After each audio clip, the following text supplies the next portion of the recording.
എല്ലാം പൊളിയുന്ന ലക്ഷണമുണ്ട്. രാഹുലാണെ ഭയങ്കര ചൂടില്ല. പോലീസുകാർക്ക് തോന്നാത്ത സംശയം എങ്ങനെയാ രാഹുലിന് തോന്നിയത്? അതും കൃത്യമായി ഗൗരിയെക്കുറിച്ച്. ആർക്കറിയാം, ചിലപ്പോ ഊഹിച്ചതായിരിക്കും. എന്നാലും സൂക്ഷിക്കണം. രാഹുൽ പോലീസുകാരെ കൊണ്ട് കേസ് അന്വേഷണം ബലപ്പെടുത്താൻ സാധ്യതയുണ്ട്. രാഹുലിന്റെ ഭാഗത്തുനിന്നൊരു സമ്മർദ്ദം വന്ന പോലീസുകാർ അലേർട്ടാവും. ആയിക്കോട്ടെ, അത് പക്ഷേ നമ്മുടെ നേർക്ക് എങ്ങനെയാ വരുന്നത്? 2 പ്രശ്നമുണ്ട്. ഒന്നാ മൊബൈൽ ഫോൺ. അവര് ടവർ വെച്ച് എന്റെ മൊബൈൽ ഫോൺ ആ സമയത്ത് എവിടെയാണെന്ന് ചെക്ക് ചെയ്തിട്ടുണ്ട്. അത് ഗൗരി അപ്പൊ തന്നെ ക്ലിയർ ചെയ്തല്ലോ. ഓട്ടോറിക്ഷയിൽ വെച്ച് മറന്നുപോയെന്ന് പറഞ്ഞില്ലേ? പറഞ്ഞു. പക്ഷെ അതവര് വിശ്വസിച്ചു കാണുന്ന എന്താ ഉറപ്പ്?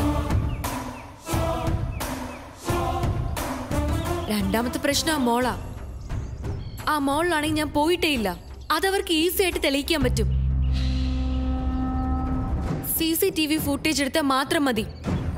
അപ്പൊ പെടുവെന്ന് ചുരുക്കം. അതിനാ സാധ്യത കൂടുതല്. സാധാരണ ഒരു പോലീസ് അന്വേഷണം ആയിരുന്നെങ്കിൽ പ്രശ്നമൊന്നും ഇല്ലായിരുന്നു. രാഹുലിനെ പോലൊരാള് പുറകിലുള്ളതാ കുഴപ്പമാവാൻ പോകുന്നത്. രാഹുല ഞാനാണ് കുറ്റക്കാരിന്ന് തർപ്പിച്ചു പറയുമ്പോ പോലീസ് എന്നെ ഫോക്കസ് ചെയ്യാൻ തുടങ്ങും. അത് ശരിയാ. എങ്ങനെയെങ്കിലും ഈ പോലീസ് അന്വേഷണം ബ്ലോക്ക് ചെയ്യാൻ നോക്കണം. ദേ, അത് വേദ വിചാരിച്ചാലേ നടക്കൂ. ഞാൻ വിചാരിച്ചാലോ? അങ്ങനെ എന്തെങ്കിലും നീക്കം നടത്തിയാ പോലീസ് അപ്പം നമ്മളെ പിടിക്കില്ലേ? എനിക്കറിയില്ല. ഒന്നെനിക്കറിയാം, അന്വേഷണം നമ്മുടെ മുമ്പിലെത്താൻ ഇനി അധിക സമയമൊന്നും വേണ്ട. നമ്മൾ പിടിക്കപ്പെടും, അറസ്റ്റിലാവും, ജയിലിലും ആവും. ഗൗരി പേടിക്കണ്ട, അങ്ങനൊന്നും സംഭവിക്കില്ല. സംഭവിക്കാതെ ഞാൻ നോക്കിക്കോളാം.